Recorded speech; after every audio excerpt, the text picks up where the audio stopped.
ES5 was published in December 2009, and one of its biggest features was taking away a bunch of features. And it did that in order to pave the way for future versions of ECMAScript, such as ES 2015. The way they did that is with strict mode. Strict mode is a feature that allows your code to run in a more strict context. It catches some common coding errors, throwing exceptions.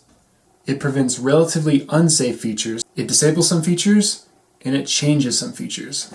You can apply strict mode to a whole file or just one function. The syntax that's used for strict mode is just a string literal that just happens to contain the words use strict. And that's pretty cool because it's a useless string literal, so anything before ES5 will just ignore it.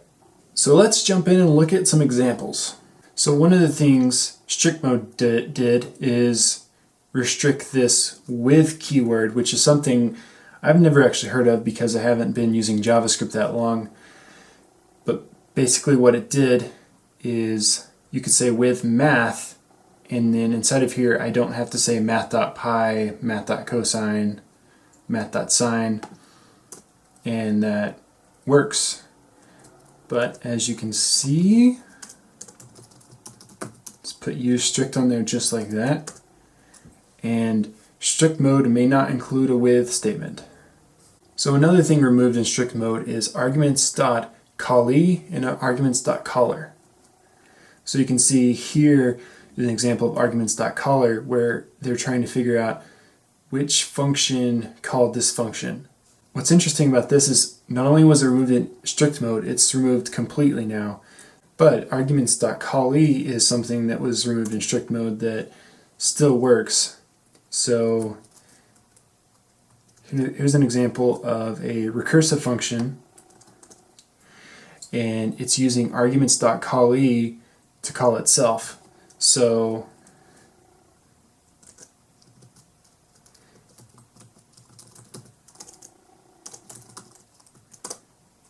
if I try it with use strict, then it says caller, callee, and arguments properties may not be accessed on strict mode functions. So a better way to do it is just to use the name of the function, since we know it. And that works. Another interesting thing that it does is prevent the assignment of the names eval or arguments. So that doesn't work, and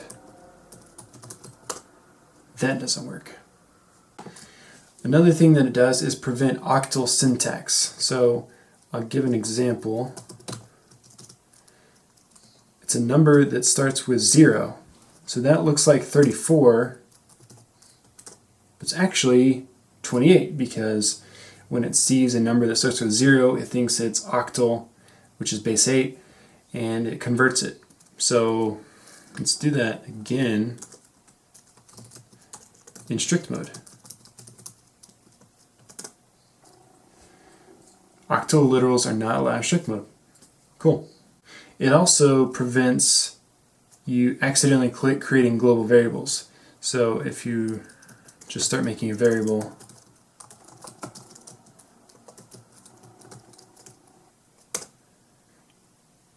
it will say that the variable is not defined, so it wants you to use the var keyword. It also prevents you from deleting undeletable stuff, undeletable properties, so like object.prototype. And if you look at object.prototype, it's still there. Eval is also really limited. Now, you shouldn't really use eval, and so that's why they really wanted to restrict it. But if I do a new variable in here,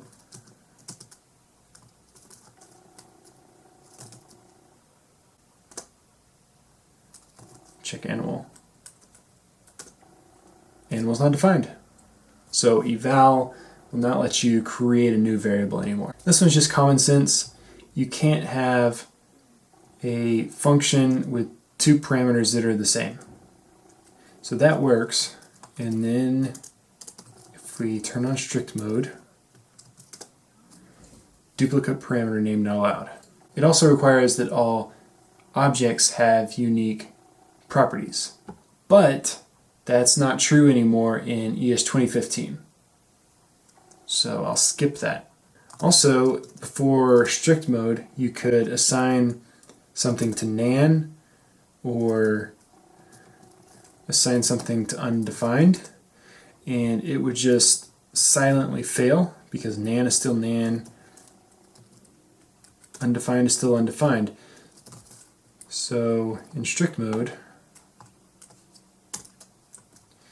so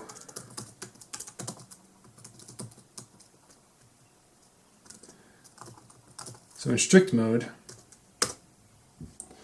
it throws an error and tells you it can't assign to read-only property. Okay, check out this function.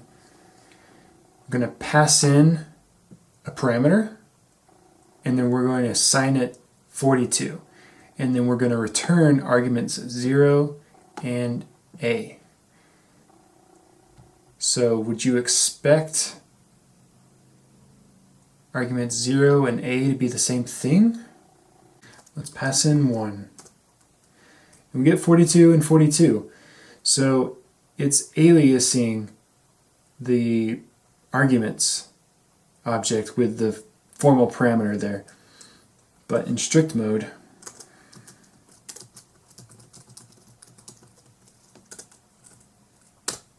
it does not do that. So the arguments 0 is the original thing passed in, and it's not alias to the parameter if you change that. So finally, strict mode prohibits function statements not at the top level of a script or function. So here's a function foo, and if true, it's creating this function sum and returning sum. So it's always going to create sum and return that. So let's run that, and then you can see foo returns this function, and I can call it with 1 and 2, and it returns 3. But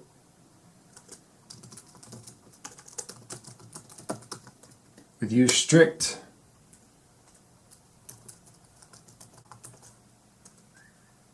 when I call it, it says sum is not defined.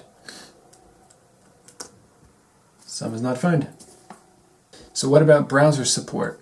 It's been around since 2009, so it's supported in every browser at IE 10 and up. Also in ES 2015, ECMAScript modules are always in strict mode, so you don't need to turn it on. Also, a warning, even though strict mode has been out for a very long time, if you have some older code, you don't just want to blindly turn on use strict for the whole file. You might break some stuff.